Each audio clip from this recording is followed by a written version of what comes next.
My name is Aylita Amanullah.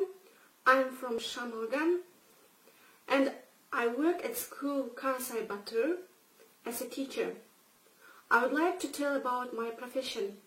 I'm a teacher, English teacher, and if to look through the dictionary the word teacher, she is a person who teach especially at school.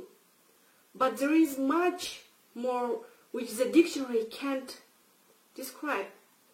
And a teacher is in real life plays several roles as a caretaker, as a guardian, as an instructor, and a learning facilitator, as a mentor, and etc.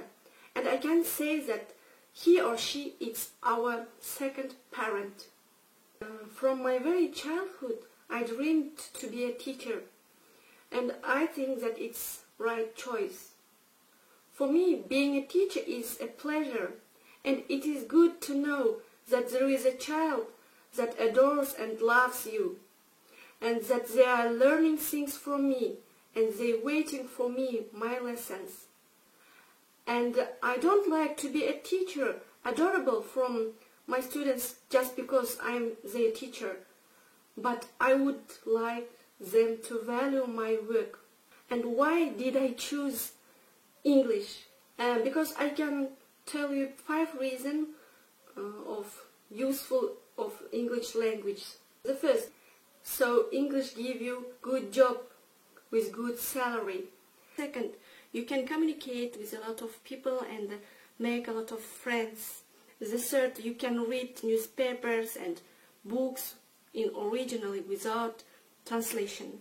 You can see the movies, watch the films without titles and translation. And of course, traveling. You can travel abroad, see the world. And because of English, I travel the world. I was in Turkey, I was in Malaysia, and I have worked in a big companies, foreign companies, as a translator. So at the end of my presentation, I want to say that I'm grateful and thankful that I'm a teacher and that I know English. Thank you for your attention. National competitiveness is determined primarily by its level of education. At the stage of development of new technologies, one of the main issues at the present stage is the special role of teachers in the upbringing and education of future generations. The future of our sovereign country, its place in world civilization, first of all, the source of education and upbringing, in the hands of the teacher. The President of Kazakhstan, Nursultan Nazarbayev.